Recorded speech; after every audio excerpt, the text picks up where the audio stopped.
sacerdote. Comienza en Radio María, Sacerdotes de Dios, Servidores de los Hombres, dirigido por el Padre Miguel Ángel Arribas y hoy presentado desde Zaragoza por el Padre Ignacio Laguna. Pone en juego pastores para el pueblo, un guía a la verdad.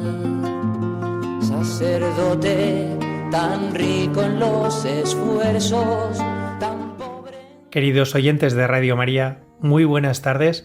Les saludo desde Zaragoza, en concreto desde el barrio rural de Montañana, donde voy a tener el privilegio de entrevistar a un gran amigo sacerdote. En esta solemnidad de Cristo Rey, con la cual terminamos el año litúrgico, estamos proclamando en todas las celebraciones de la misa este pasaje del Evangelio según San Lucas.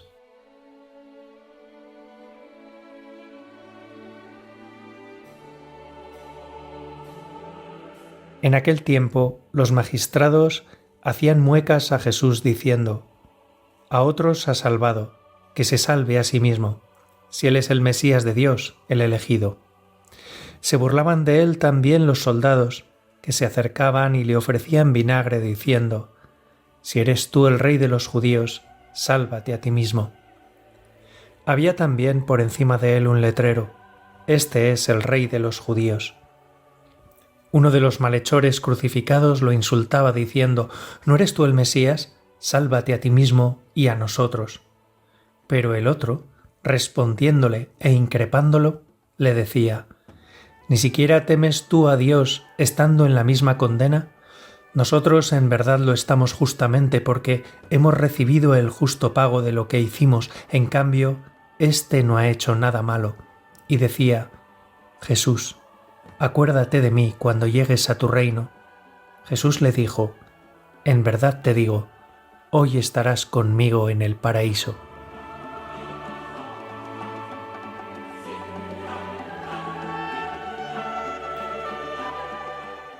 Concluimos el año litúrgico con la gran pregunta: ¿quién es tu Señor?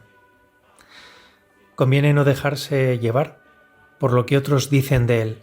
Él mismo te va a preguntar: ¿y vosotros quién decís que soy yo? ¿Acaso eres rey?, le preguntará Poncio Pilato a Jesús unos segundos antes de condenarlo a muerte en cruz. Y es que esta es la gran cuestión, esta es la pregunta decisiva: ¿quién es tu Señor? En medio de burlas, en medio de ataques verbales, en medio de insultos y de risas, va a ser elevado en la cruz. Va a encaramarse Jesús a lo más alto de su trono. Cristo reina desde una cruz. Desde una cruz comienza a reinar en la historia. Una historia cuya redención se consumará 3 días después. Así es el movimiento pascual en el cual Cristo reina y por el cual late el corazón de Dios en el mundo. La cruz y la resurrección, la muerte y la gloria se dan la mano en el cuerpo de Cristo. ¿Quién es tu Señor? Cuando decimos amén, ¿lo decimos de verdad? Tras las palabras de la consagración, quizá la expresión más fuerte que dice el sacerdote en la misa es: por Cristo, con Él y en Él. Al final de la plegaria eucarística, expresa con palabras el misterio inefable de la vida del bautizado. Hacerlo todo por la bondad que Cristo ha mostrado desde la cruz. Hacerlo todo con Él porque así lo ha querido, llamándonos a dejarlo todo y coger la cruz y seguirle, muy contentos de escuchar nuestro nombre pronunciado por sus labios, y en Él. Por la resurrección y su ascensión a los cielos, por el envío del Espíritu Santo que comenzó a derramar en la cruz, Jesús nos permite unirnos íntimamente a Él. Y esta unión no es solo para el sacerdote. Estas palabras son una invitación a todos los bautizados que celebran la misa dominical y que deseamos que verdaderamente Cristo reine en nuestros corazones. Por Cristo, con Él y en Él. Digamos juntos: Amén.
Muy buenas tardes, queridos oyentes de Radio María.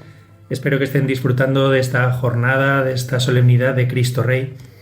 Hoy tenemos el privilegio de entrevistar a don Luis Manuel Fernández Asín, sacerdote diocesano de Zaragoza. Fue ordenado en el Pilar el 19 de marzo del año 2000 y actualmente es el párroco de Nuestra Señora del Rosario en el barrio de Montañana. Buenas tardes, Luis Manuel. Buenas tardes. ¿Cuál es tu nombre en clave? Porque por Luis Manuel no te conocen todos, pero si decimos tu nombre en clave... No, cuando era pequeño me pusieron el apodo de querubín, ¿sí? Y después en el seminario siguió, y entonces hay muchos curas que no me conocen. Si digo que soy Luis Manuel Fernández, no saben quién soy. Entonces, si dices Querú, pues entonces ya se entienden todos, ¿no? Entonces, con eso acabamos. Querubín, está claro. ¿Y hace cuánto tiempo que estás en esta parroquia de Nuestra Señora del Rosario? Hace 8 años ya, sí. Que habrán pasado volando. Pues sí, la verdad, porque a mí me parece que es el tiempo que más intensamente he trabajado en los 25 años de cura que llevo, sí. Mi impresión es que has llevado un ritmo frenético. Sí, quizás demasiado.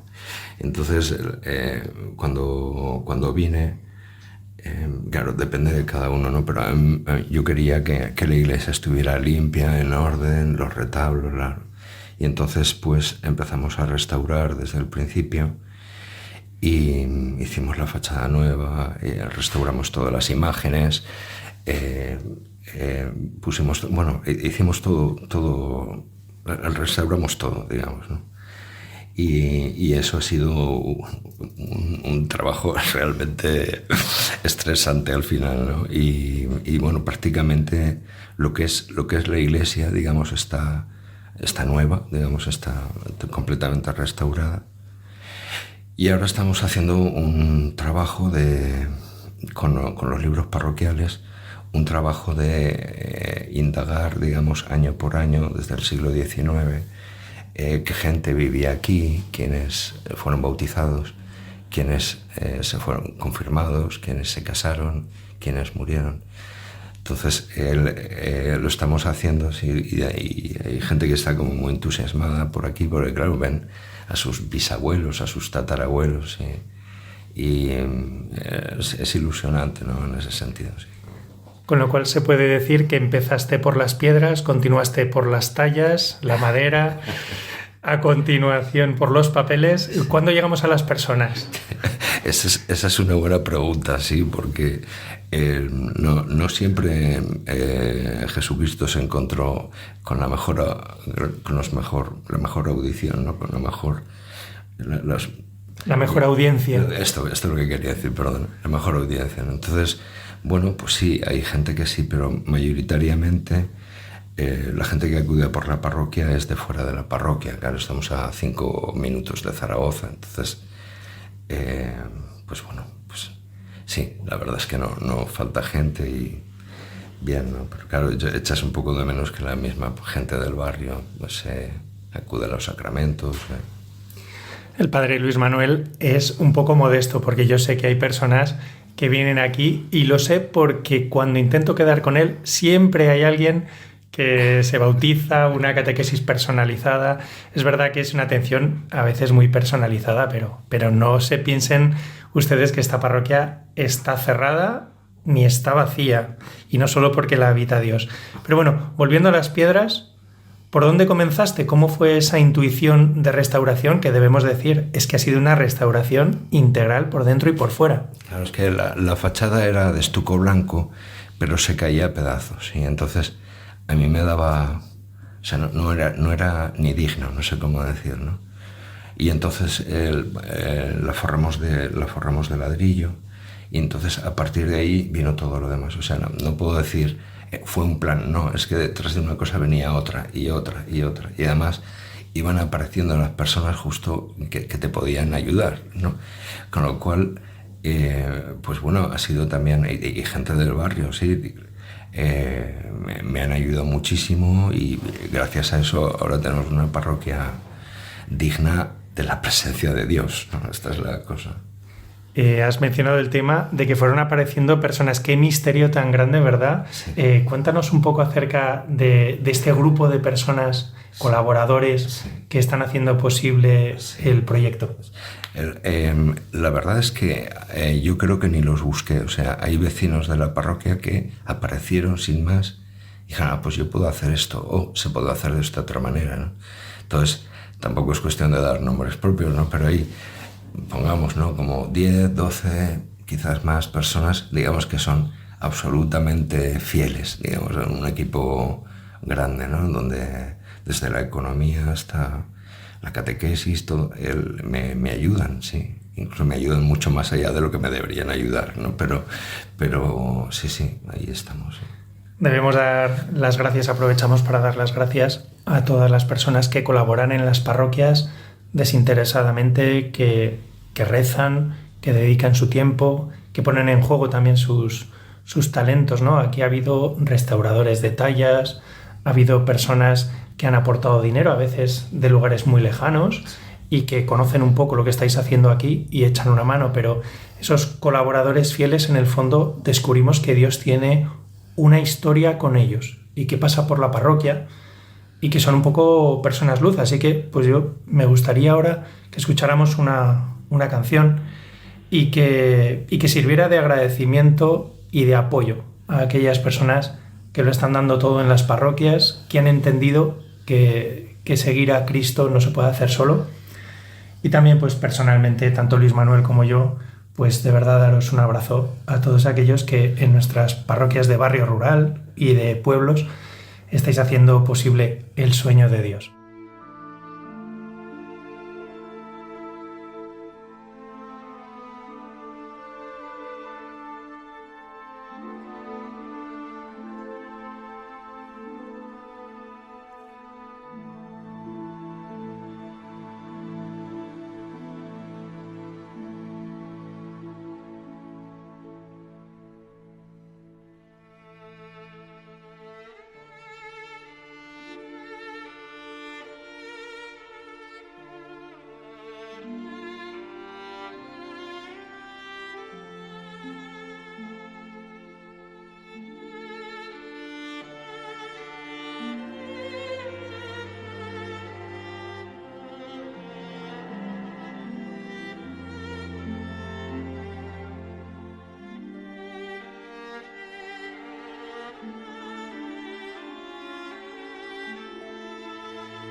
Continúan escuchando el programa Sacerdotes de Dios, Servidores de los Hombres. Les habla Ignacio Laguna desde Zaragoza y en esta ocasión, aprovechando además pues la solemnidad de Cristo Rey, he querido presentarles a Luis Manuel Fernández Asín, conocido por sus amigos y conocidos como Querubín, Queru, y que además pues tiene una historia muy especial precisamente con unos querubines, ¿no? Con unos angelotes que intuyó, y con esto no, al decir angelote no quiero despreciar, pero que intuyó que tenían que ver con el sueño de Dios para él. Háblanos de esos ángeles, Luis Manuel. Sí, a ver, en principio todo se remonta de los años 82 al 88, cuando estudié en el seminario. Y entonces, una de las cosas que Dios me regaló en el seminario fue un amor inmenso por la Sagrada Escritura, inmenso, descomunal, sí. Entonces, leyendo el libro del Éxodo y el Deuteronomio, Dios quiere ser un Dios que vive con su pueblo, es Dios con nosotros, ¿no? Y Él quería hacer esa aventura, digamos, teniendo su propia casa, su propio santuario en medio de ellos, como un vecino más. Entonces, se me ocurrió, cuando me ordené en el año 2000, construir un sagrario con la imagen, digamos, del Arca de la Alianza del libro del Éxodo. Más que nada por el asunto de la presencia de Dios a la que uno tiene acceso desde que se rompe el velo, ¿verdad? Bueno, todo esto. Pero no fue hasta que llegué aquí a Montañana que se dieron las circunstancias. Yo casi me había olvidado de aquello porque lo intenté y me salió mal. Y entonces, bueno, pero al llegar aquí estábamos justo las personas justas. Había un restaurador, había un carpintero, había otro que manejaba el hierro, y entonces pudimos hacer una reconstrucción del arca, hacer un sagrario reconstruyendo el Arca de la Alianza con las mismas dimensiones y todo, ¿sí? En madera, como pone el libro de Éxodo, forrando en oro, y encargamos unos ángeles a Alicante, creo recordar, y los forramos de oro. Total, que hicimos una réplica, digamos, del Arca de la Alianza, que hoy en día de momento es nuestro sagrario, ¿sí? El caso es que esto lo colgamos en internet a raíz de la pandemia. Yo daba como encuentros con la Biblia, ¿no? A seglares y así en las parroquias donde había estado. Y entonces con la pandemia todo se cortó y un amigo de Barcelona, me dijo que si yo hacía vídeos, él me los colgaba en YouTube, ¿vale? Entonces colgamos este asunto y a raíz de esto y otro documental sobre la presencia real de Jesucristo en la Eucaristía, pues se disparó el esto. Y ahora mismo el vídeo que más del canal de vídeo que tengo, el vídeo. ¿Cómo se llama el canal? Se llama P. Luis Manuel Queru, me parece. Y no sé por qué no me meto. ¿Y cuál es el vídeo más visto? Más es uno que se llama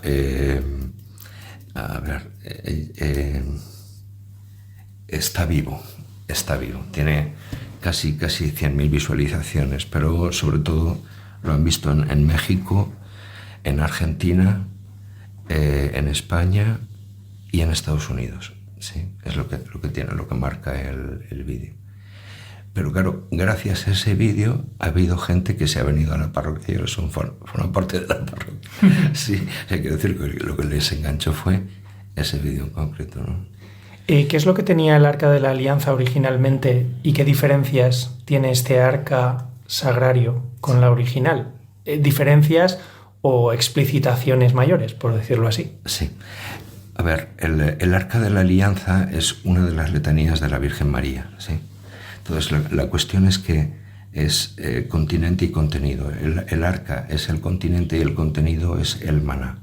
Dios le mandó a Moisés que pusiera una copa con el maná dentro del sagrario, dentro del arca. Entonces, tiene todo su sentido, digamos, que esa reserva, digamos, ese pan consagrado, esté ahí en un copón, lo mismo que Moisés, ¿sí? Y que ese pan de vida no fue Moisés el que lo dio, dice el Evangelio, es mi Padre el que os da el verdadero pan del cielo, el que os dará el Hijo del Hombre. Entonces, tiene todo un sentido escriturístico, ¿sí? Para mí, ¿no? Una experiencia mía personal es que bajas de noche a estar un rato delante del arca y la experiencia es que no te cansas. O sea, no te irías después. O sea, ese silencio, ¿sí? Y el arca iluminada y así, es algo mágico, no sé cómo decirlo, ¿no? Sí. Es la presencia donde uno puede descansar, no sé cómo decirte, ¿no? Bueno, esto lo necesitamos todos. Ojalá todos tuviéramos esos lugares de recreo, de descanso, Sí. de encuentro con el Señor, ¿no? Que nos alimenta. Sí, cada sagrario lo es, o sea, quiero decir, pero claro, cada uno somos distintos. A mí me mueve esto, a otros les mueve otras cosas, ¿no? Pero en mi caso, es lo que te decía antes, ¿no? Yo siempre he tenido una adoración por la Sagrada Escritura. No es ni tan siquiera una devoción o un afán intelectual. No. Es considerar desde la primera palabra hasta la última de la Sagrada Escritura como santo, como algo santo. ¿Y has podido cultivar este amor, esta adoración por la Sagrada Escritura en todos los destinos en los que has estado desde tu ordenación? En casi todos, sí. Mis destinos más o menos han sido estos. Desde el año 2000 estuve en 3 pueblecitos pegados a Tarragona, de la Franja, que se llaman Maella, Favara y Nonaspe. Después me trajeron a Zaragoza y estuve en la parroquia de Nuestra Señora del Portillo y a la vez ayudaba en el cementerio de Zaragoza a hacer funerales. Después estuve unos pocos meses en San Lorenzo, en Huesca, colaborando con el obispo de allí. Después estuve como varios años seguidos en el Hospital Clínico Universitario de Zaragoza, sí. Después en la parroquia de San Valero, en la parroquia de Santa Engracia, súper conocida, en la catedral, en la SEO, y de la SEO el obispo me impidió venir aquí. Y llevo aquí 8 años, sí. Y durante esos años, ese cultivo Sí. del amor por la Sagrada Escritura, ¿cómo conseguías hacerlo? Me imagino que tenías que adaptarte, ¿no?, a las circunstancias de cada destino. Sí, pero quiero decir que lo que es la lectura, el estudio, tal, esto viene desde los años 80. Quiero decir que ha sido una constante siempre. Pero lo que es dar clase, digamos, decir, o juntarte con un grupo de gente y decir, ahora vamos a ver el capítulo 11 del libro del Génesis, por ejemplo, y cómo coincide eso con el Evangelio. Bueno, así, ¿no? En la parroquia de San Valero, en Santa Engracia, empecé a dar cursos más en serio. Cuando estaba en la SEO, daba las clases en la casa de la iglesia, en el arzobispado. Y con la pandemia se acabó todo, ¿no? Y entonces empecé a hacerlo a través de internet, ¿vale? Y eso es lo que hay. O sea, yo no es que sea un gran especialista, pero sí que soy un gran amante, ¿sabes? Esa es la cosa. Sí. Comparte con nosotros algún hallazgo que últimamente te tenga como muy prendado, ¿no? Que te ayuda en la entrega diaria. Sí. De la carta a los hebreos, lo que desde este verano hasta aquí me lleva dando vueltas a la cabeza es la cuestión de que la oración de Jesús fue escuchada por su reverencia. Entonces, ese tema, digamos, la reverencia ante las cosas de Dios, a mí me parece clave, ¿no? Y después hay otra cosa de fondo, ¿no?, que yo creo que ningún cura tenemos que olvidar, ¿no? O sea, el tema central para nosotros, digamos, diario, de la vida cotidiana, es la cruz, ¿sí? Y eso, si lo quitamos del medio, nos convertimos en otra cosa, somos otra cosa, ¿no? Somos asistentes sociales o gente muy buena o filántropos, pero claro, a nosotros en principio nos tiene que hervir, digamos, Jesucristo en vena, ¿no? Y es el tema de la cruz, ¿no? O sea, no hay... Vamos, el que no quiere cargar con su cruz y seguirme no puede ser discípulo mío. O sea, no será otra cosa, pero discípulo no. Es un poco la cosa. ¿Y en qué momento notas que el Señor te ofrece cargar la cruz con Él y seguirle? Viviendo donde estás, quiero decir, viviendo en la parroquia donde estás, no hace falta buscar la cruz viene sola. Sí, sí, pero el origen de tu vocación, por aprovechar un poco me has puesto el balón y digo, sí, hay que chutar. Vale. A ver, hay que remontarse muchos años atrás, ¿no? Pero el principio de todo fueron dos cosas determinantes. Primero, el tema de apareció el tema de la... Claro, yo era un crío de 15 años, ¿vale? Pero apareció el tema de la muerte, ¿sí? De una persona muy, muy querida por mí, no muy cercana, pero sí muy querida por mí. Y después el testimonio de un cura anónimo que todas las tardes celebraba misa en el colegio. Y yo bajaba a esa misa, te dejaban bajar de clase para ir a misa y tal. Y durante 4 años celebró solo. O sea, el único que estaba con él era yo. Bueno, alguna vez había algún profesor, alguna profesora, algún otro compañero. Pero la fe de ese tipo, ¿no? Que celebraba solo todos los días, ¿no? Hubo un día él celebrando misa. Yo estaba estudiando delineación industrial, FP, ¿sí? Delineación industrial. Hubo un día en el que como que lo vi claro, o sea, como que todos mis esquemas se fueron y de repente yo pensé, ¿qué estoy haciendo aquí si lo que yo quiero es como hacer como es, ¿no? Entonces, el celebrar misa en una especie de fracaso pastoral donde a nadie le importa Jesucristo un pimiento, donde o sea, en ese sentido, y tú mantenerte firme, ese fue el principio de mi vocación. O sea, yo lo tuve claro desde entonces, sí. Recuerdo haciendo el Camino de Santiago en el año 2011, cuando estaba a punto de entrar en el seminario, que pasé unos días en el monasterio de Leire. Me gustaría decir que descansando, pero en realidad pues estaba viviendo un combate, ¿no? De estos que a veces Dios permite, Él pone las reglas y bueno, pues una llamada, ¿no? A elegirle de verdad antes de entrar en el seminario, como tantas se nos dan en la vida. Y recuerdo que una de las cosas que más me marcó fue un monje benedictino que celebraba solo todos los días porque debido a su destino, cuando la comunidad estaba reunida para celebrar la misa diaria, pues él estaba obligado a estar en otro lugar. Y uno de esos días, yo no lo sabía, no, en mi ignorancia, no sabía que la misa también se podía celebrar solo, porque nunca estamos solos. La misa precisamente pues es un acto de comunión y forma parte de nuestra misión y forma parte también pues, de lo que Dios quiere hacer a través de nosotros.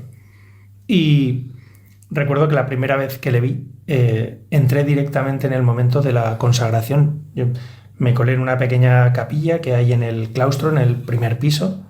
Abro la puerta y el hombre ahí estaba consagrando una pequeña capilla, algunos la conocerán, con una iluminación perfecta, totalmente concentrado. No le molestó que yo entrara, ni siquiera me miró, estaba centrado en lo suyo y bueno, pues se intuía, o yo pude palpar el misterio que él tenía entre sus manos, ¿no? Es curioso que fui liberado del combate 2 días después y sin hacer ningún esfuerzo. Lo mismo, pues es como ese encuentro con Cristo Eucaristía, pues de la misma manera. Mirando al sagrario que hay dentro de la iglesia ese domingo, el Señor me dijo, venga, sigue caminando. Y ya me fui muy contento a terminar el camino desde Leire hasta Santiago. Pero me impactó mucho esa manera de celebrar solo, con lo cual, si tú lo estuviste viendo durante 4 años en el colegio, ya ni te cuento de lo que pudo ser. Y bueno, pues te felicito y sí que te tengo que preguntar, ¿no? En casa, esta llamada que experimentaste, ¿te atreviste a decirlo pronto o te lo guardaste durante un tiempo? ¿Cómo se lo tomaron? Me lo guardé durante un tiempo En la medida en que uno pueda guardar un secreto en casa, sí. Pero qué bueno. Pero, claro, mis padres me dijeron, bueno, primero acaba de estudiar lo que estás estudiando y después vas. Pero hice trampa y entonces, como las clases que yo tenía eran por la tarde, me apunté de extranjis por la mañana en el seminario, en el CRETA, en el Centro de Estudios Teológicos. De Aragón. De Aragón, sí. Y entonces, al menos, yo quería ir viendo, ¿no? O sea, hice alguna asignatura, pero claro, era un desastre. Quiero decir, si iba a estudiar por la mañana y iba a estudiar por la tarde, pues ese año fue una locura total, ¿no? Sí. También, pues me gustaría preguntarte acerca de un lugar muy especial que se llama El Saso, porque, como nos ha dicho el padre de Luis Manuel, pues él es delineante industrial, con lo cual su mente no para. Y igual que los fotógrafos ven todo a través de una lente, o los cinematógrafos, y cada uno a través de su oficio, pues él está pudiendo aplicar su oficio, ¿no?, a este sueño de Dios en la parroquia de Nuestra Señora del Rosario.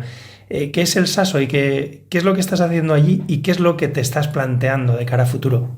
De cara al futuro estoy planteando, bueno, ahora hemos parado la actividad en El Saso. ¿Qué es El Saso? El Saso es como una ermita, sí. Hubo un sacerdote hace muchísimos años que en vez de vivir aquí en la parroquia prefirió vivir allí. Y entonces construyó como una ermita, bueno, era el establo de aquella casa, pero consiguió que fuera como una capilla, ¿no? Y entonces, claro, la idea es utilizar un campo que de momento no podemos, es nuestro, pero no lo podemos utilizar, y una casa como casa de encuentros, digamos así, como muy en familia, que la están utilizando ahora un grupo que se llama Lazos de Amor Mariano. Uh-huh. Y entonces, bueno, pues está dando fruto, ¿no? Entonces la idea es lo mismo que he hecho en la parroquia, de renovarlo todo, cambiar el suelo, cambiar las paredes, tal, uh-huh, hacer lo mismo allí. Sí. Sí. Pero claro, necesitamos tiempo y dinero también. Entonces, bueno, pues poco a poco vamos a ver si para enero o febrero podemos empezar allí. Sí. Vamos a escuchar una nueva canción, pero antes me gustaría que nos describiera el jardín que proyecta hacer en El Saso, con tiempo, igual lleva unos años, lógicamente, pero el jardín en el que ha pensado y por qué la figura del jardín, y si es simplemente funcional o también tiene una carga simbólica. Yo creo que cuando estemos escuchando la canción, pues podemos continuar con el programa, dejando que Dios un poco nos traslade a ese lugar y soñar con Luis Manuel y rezar por él para que pueda con toda la parroquia desplegar ese lugar que ha imaginado y que seguro que a muchas personas les ayuda a conectar con Dios. ¿Cómo es ese jardín? Ese jardín sería, mi idea es la idea, ¿no?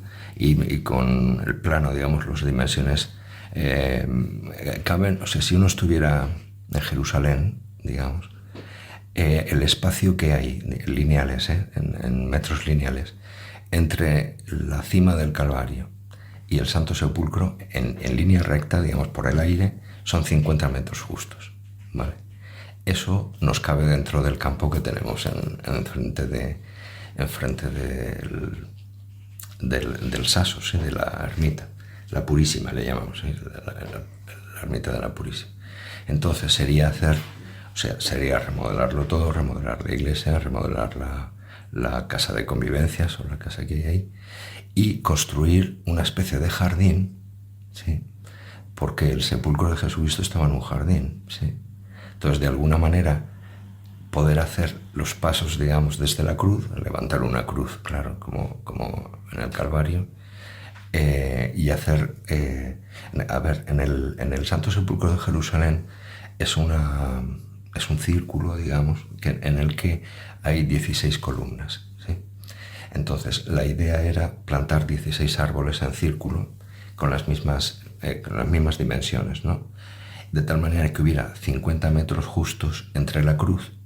O sea, todo el jardín pues podría tener lo que fuera, ¿no? Pero la idea básica es reconstruir, por decir así, ese espacio. O sea, un espacio de 50 metros entre la cruz y la luz. entre la cruz y la resurrección, ¿sí? Que está enmarcado dentro de 16 cipreses, como 16 columnas tiene el edículo, digamos, del Santo Sepulcro en Jerusalén. Esa es la idea. A ver, podrás pensar que estoy como una cabra, pero a mí me gusta. ¿Qué le vamos a hacer? Esto es así, sí. A mí también me gusta, y seguro que a nuestros oyentes, y si ya entienden de plantas, cuando les diga que los cipreses son como esos cipreses italianos finos, que suben 10 metros y se paran ahí y nos ayudan a contemplar la vida y el cielo, ¡buah! Yo creo que es la mejor manera de escuchar la siguiente canción.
Están ustedes escuchando el programa Sacerdotes de Dios, Servidores de los Hombres. Quien les habla es Ignacio Laguna, sacerdote diocesano de Zaragoza. Precisamente estoy en el barrio rural de Montañana en esta solemnidad de Cristo Rey, entrevistando a un gran amigo, el sacerdote diocesano también, Luis Manuel Fernández, perdón.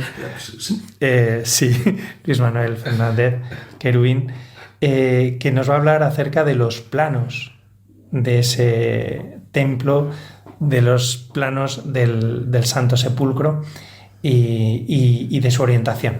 Sí. A ver, es importante, bíblicamente, digamos, es importante los puntos cardinales, ¿sí? La salvación, digamos, viene siempre de oriente, de la salida del sol, del este, ¿sí? Y lo más cercano al Santo Sepulcro, digamos, es la cruz, que está orientada hacia el este. Claro, eso quiere decir que el sepulcro está hacia el oeste. En las grandes catedrales góticas, la puerta siempre va de oeste a oriente, o sea, hacia el este. Siempre el camino es hacia allá. Entonces, por decir así, más cerca de nosotros está el mensaje de Jesús resucitado que el mensaje de la cruz. Pero claro, si uno va hacia oriente, te encuentras con que es verdad el querigma, ¿verdad? Cristo ha resucitado, es verdad, pero a continuación descubres que para llegar a la luz tienes que pasar por la cruz. Esta es la historia. Entonces, eso es absolutamente ineludible, quiero decir, y nos saca del Matrix, digamos, del mundo en que vivimos, para ponernos en una realidad completamente distinta, ¿sí? Y la realidad es que o cada uno coge su cruz o no vamos a ninguna parte, o no llegamos al sol, digamos, no llegamos a la salida del sol. Cuando Jesús predicaba en Jerusalén, predicaba en el pórtico de Salomón, que está al este. Y Jesús entró por la puerta del este el domingo de Ramos, por la puerta dorada. Pero es que el Monte de los Olivos, donde Jesús vio Jerusalén y lloró, donde Jesús se juntaba a rezar, estaba al este. Nos está diciendo continuamente al este, al este, al este, donde la salida del sol. Por eso que las iglesias románicas, las iglesias góticas estaban orientadas hacia el este, para que la primera luz de la mañana entrara por el ábside, por encima de la forma, ¿sí? Iluminara la forma que se levantaba sobre el altar. Entonces, el este, digamos, la tierra de Dios, sobre ti, Jerusalén, amanecerá el Señor, como el sol, ¿no? Hoy en día sale detrás del Monte de los Olivos y ilumina Jerusalén. Pues de la misma manera, la tradición de Jesús es ponerse hacia el este, digamos, porque las profecías del Antiguo Testamento dicen que el Mesías aparecerá por el Monte de los Olivos. El Monte de los Olivos se dividirá en dos. ¿Por qué? Porque viene del este, viene del sol. Amanecerá sobre ti un sol que nace de lo alto, ¿sí? Esta es un poco la cosa, ¿no? Y esta misma simbología tan palpable, tan visual, nos la podemos encontrar en la Biblia. Sí. Yo pienso, por ejemplo, pues en imágenes, en números, sin caer en superstición, sino siguiendo una tradición que nos ayuda a descifrar la Biblia. Cuéntanos. Sí. A ver, por ejemplo, la luz tenía que entrar en tiempos de Jesús por la puerta del templo hasta llegar al Santo de los Santos, la primera luz de la mañana. Uh-huh. Esto no es nuevo, esto los egipcios lo hacían también, ¿no?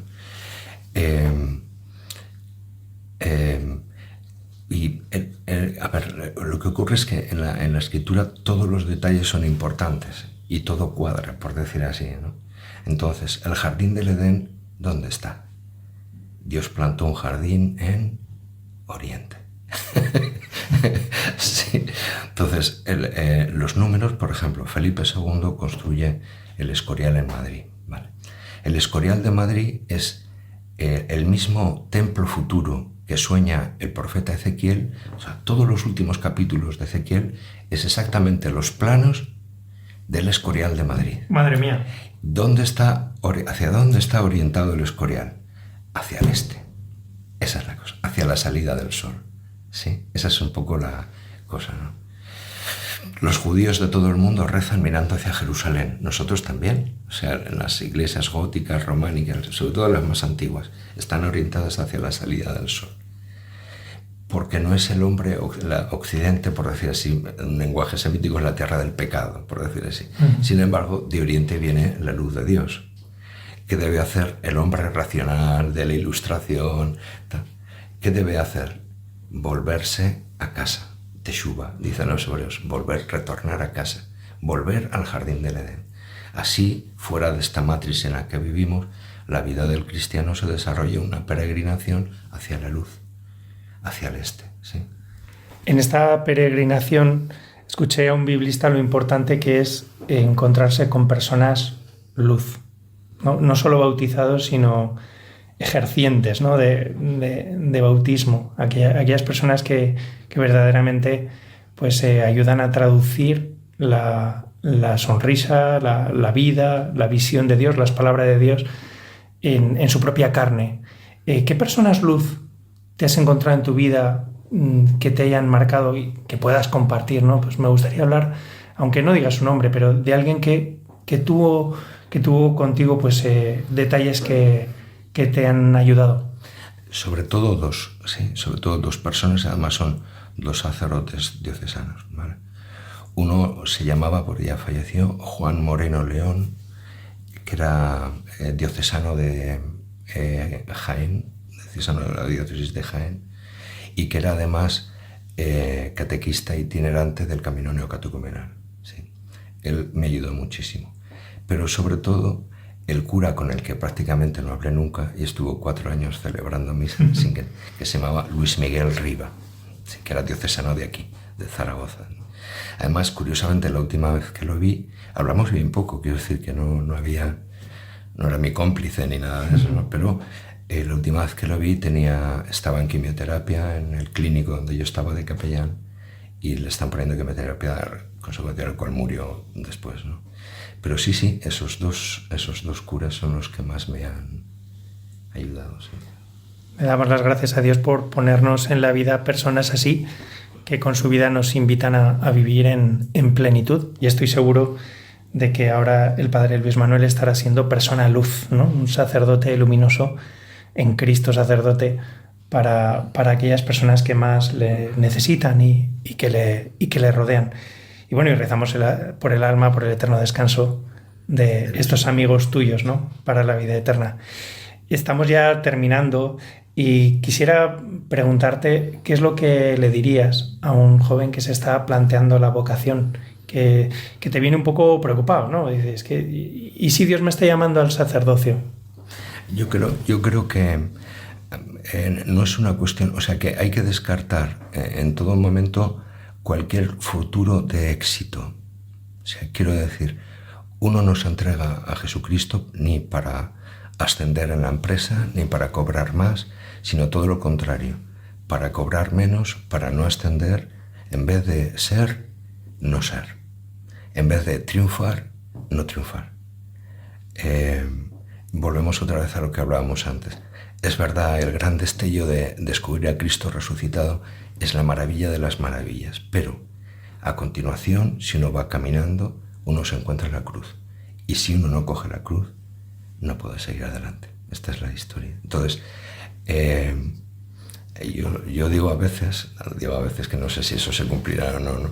Que a mí me gustaría que el día que yo me muera, me vaya de aquí, pusieran en la lápida la inscripción de un salmo que dice: en mi comida me echaron hiel, para mi sed me dieron vinagre. ¿Sí? Entonces, es verdad que la vida tiene muchas amarguras, sí, algunas veces más, pero si quieres ser sacerdote, prepárate para eso, porque eso es lo que te va a tocar. Quiero decir, que nadie piense que... porque no es eso, o sea, no se trata de ganar, es una kenosis, no se trata de ganar, se trata de perder. Esa es un poco la cosa. Yo he de menguar y Él tiene que crecer. Nuestra vida está con Cristo, escondida en Dios. Pues te damos las gracias, querido Luis Manuel, por este tiempo que nos has dedicado en un día tan apretado, en un día también tan jubiloso, en el cual queremos todos entregarle nuestro corazón a Cristo y que reine en nuestros corazones, que reine en España, que reine también en aquellas vidas que van a la desesperada, atrapadas en este Matrix, que no entiende de símbolos, sino solo de prisas y de superficialidades, y que siempre nos tienta, ¿no? Y vencemos en Cristo crucificado y resucitado. Pues te deseamos, querido querubín, que a través de la cruz te encamines a la luz y nos ayudes a muchos a llegar hasta allí. Y te doy pues un poco la oportunidad de saludar a los oyentes y de darnos a todos la bendición. Yo creo que en un día como hoy habría que decir lo mismo que decían los mártires de la guerra civil, ¿no? Viva Cristo Rey, ¿no? Esta es un poco la cosa, que está por encima de cualquier expectativa, ideología, está por encima de la Matrix. Vale. Viva Cristo Rey. Viva Cristo Rey.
Hemos llegado así al final del programa Sacerdotes de Dios, Servidores de los Hombres. Espero que les haya gustado la entrevista con don Luis Manuel y les emplazo a una nueva entrega el domingo que viene a las 6, a las 5 en Canarias. Y damos las gracias como siempre a todos los oyentes, a las personas que con sus contribuciones económicas hacen posible este programa y esta radio, que es mucho más que una radio. Saben que pueden escuchar todos los programas en el podcast de radiomaria.es. Feliz semana y que Dios les bendiga.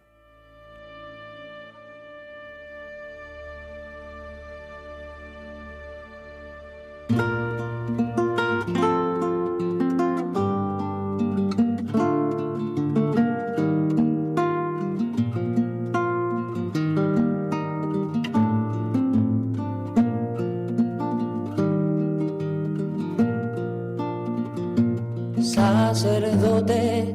Acaban de escuchar Sacerdotes de Dios, Servidores de los Hombres, un programa dirigido por el padre Miguel Ángel Arribas y hoy presentado desde Zaragoza por el padre Ignacio Laguna. En juego, pastores para el pueblo, un guía a la verdad. Sacerdote tan rico en los esfuerzos, tan pobre en los no quiero, pues quiere siempre ahora